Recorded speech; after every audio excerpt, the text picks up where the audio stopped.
I'll tell you an example of a good thing that happened to me, that I made a change in my life. And because when I was younger, before I became a doctor, I was going down a very a bad road myself. And you know, it's tough for me to even talk about, but you know, I was actually in a sleazy world, a path to basic crime. I was ostracized by my family, and it was just a world that I didn't want to be into. I was embarrassed, and I had to make a change in my own life.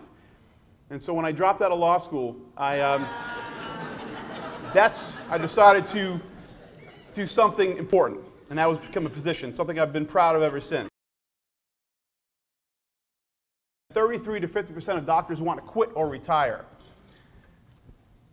63% of doctors would not recommend this profession. I think that's a really sad statistic for this job that we do.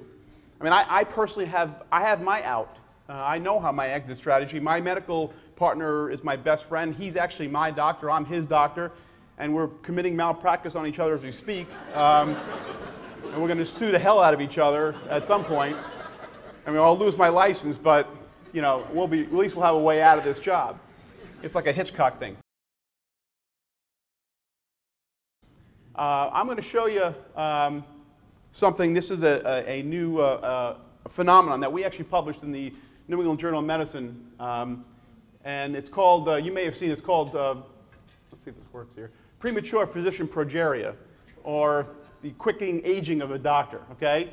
This is, it's for use if you just ate, right? Some people just ate, just might want to turn your eyes. This is actually not very pretty. This is a young go-getter who joined our practice years ago when he first joined, and not soon thereafter, things started to change very quickly, to the point where it got to the, well, that's it. That was a very awkward stage, but may or may not be related to his problem, and then subsequently that would happen. Now, when he decided to leave our practice, he actually wouldn't take another picture, but drew one for us, which was extremely accurate. It just says, "Please kill me."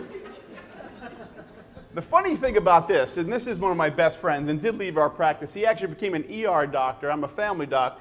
And he was in the ER one day, and a little kid was drawing a picture of him. And this is an absolutely true story, which I can't say for everything I say.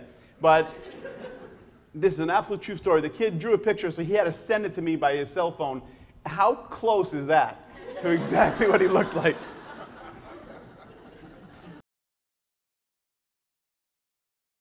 I actually have a test for you.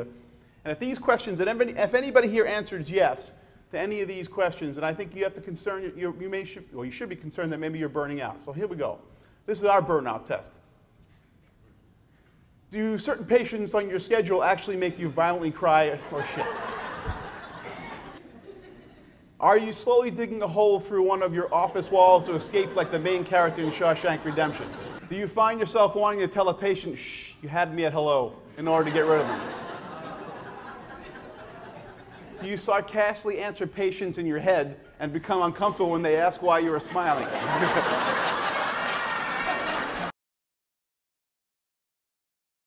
The Placebo Journal is bi-monthly, every other month. This has gone on for 10 years. I'm not here to pump up a product that I sell because I don't make any money on it. I will say, though, that everything that goes into the journal comes from me, and all the monies made from the Placebo Journal go to a good cause, which is me as well.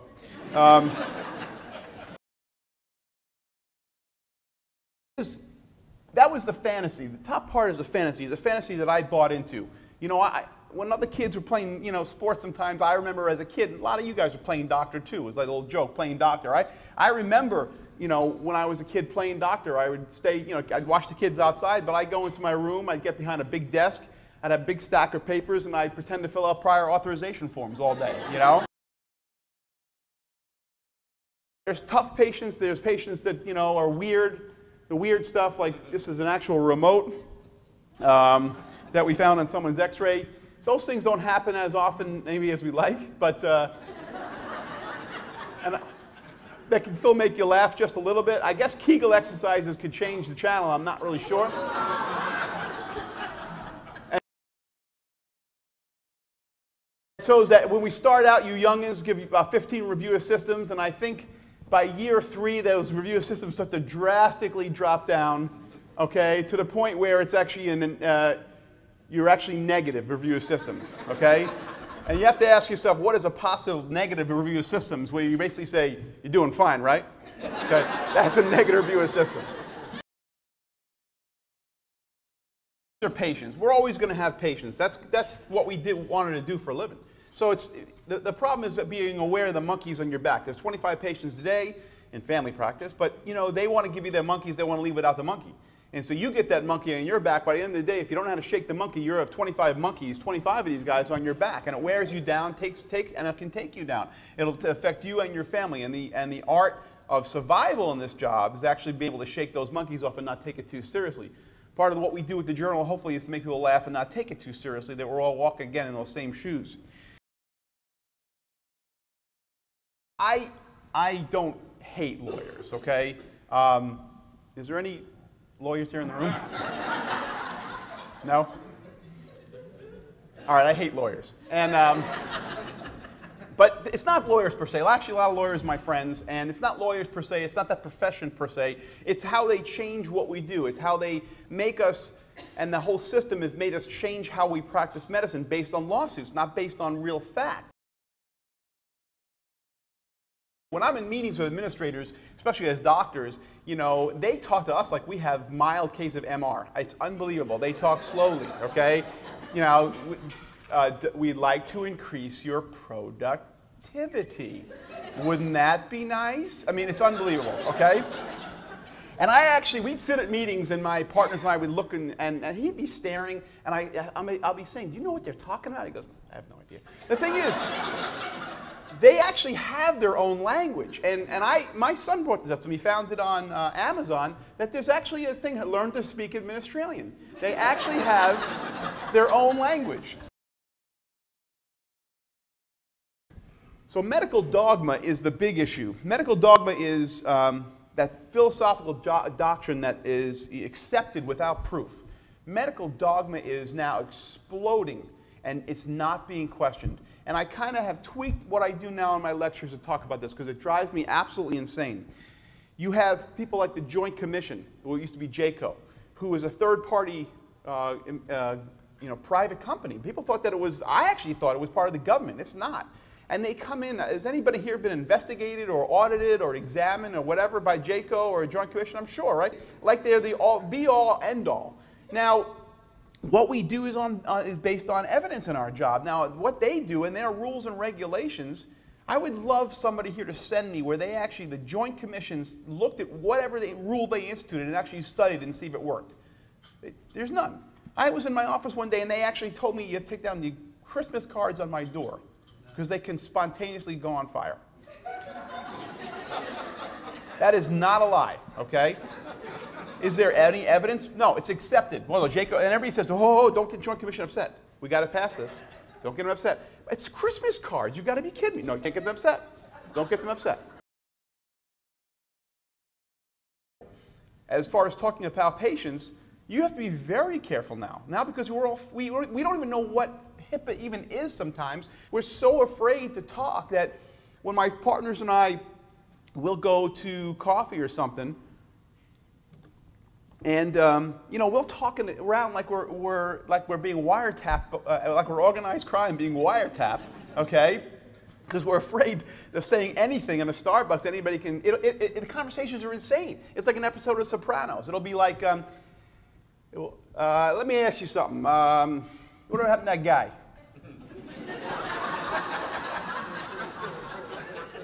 What guy? The guy with that guy with that thing.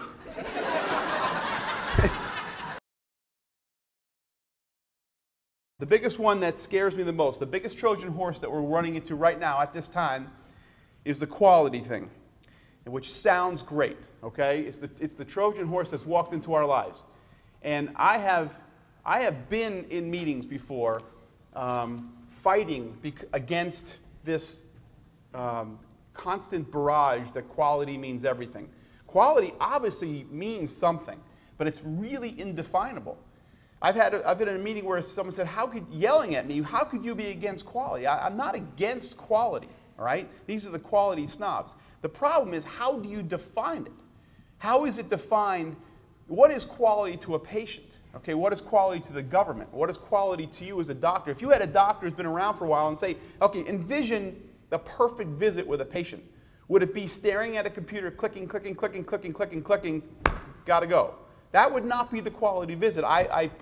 You know, in my mind, for me, that just wouldn't be. But that's how we're being judged, as that's a quality visit. Is a quality visit, I've had someone say to me, listen, we need more quality visits. You know, you need to not see those 3 ear infections at the end of the day. You should be, you know, seeing that diabetic for a half hour. Why is one more important than the other? Where does the 3 ear infections go? They don't disappear. Well, just because they're not being graded, they don't count. That's the problem with quality.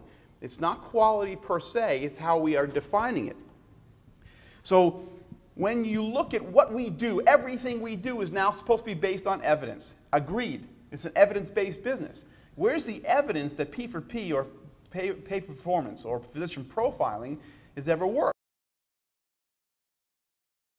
Here, you know, and this is, in my humble opinion, is that the hardest part about this job is, again, that bureaucratic drag. Not just administrators, not just the medical access to evil, all of it. Now, the first wave of the generation before me jumped in with managed care and in a sense sold us out. Because we went where they must know what they're doing, we're all going to go with managed care. The next wave is going with this whole meaningful use and quality initiatives, which are not proven, and we're just jumping like lemmings as well.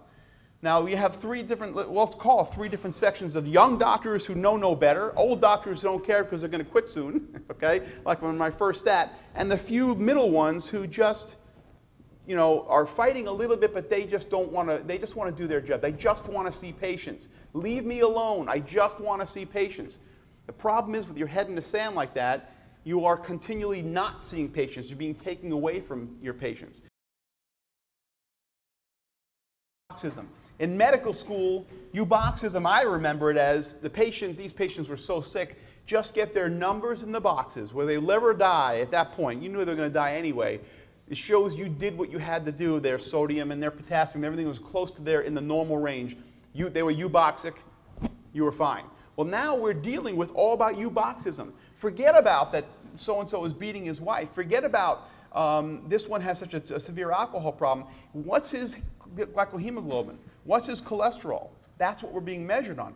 And if you look at the studies, if you take 100 things that you do, but if you measure 5, studies have shown over and over again, doctors will concentrate on those 5. That changes what we went in this job about to do. That changes who we are. The bottom line is people are not numbers. You can't just treat people as numbers. And as much as they want to and who they are, which is managed care and the government, and if they are, the fact that they love this quality stuff should scare the hell out of all of us, because they love it for a reason. Treat people as numbers. Break them down to stats. Break them down into small little parts. And what happens is, once the business people took over healthcare, it was no longer about health and no longer about caring. This basically becomes humor in the art of industrialized medicine.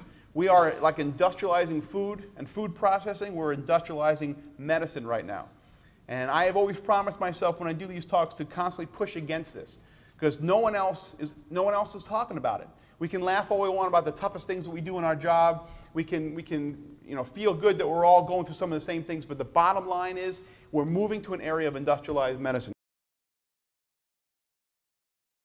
I tell you this right now, that as we move to quality, as we move to numbers, as we industrialize patients, we just care about the numbers. We don't care about the patients.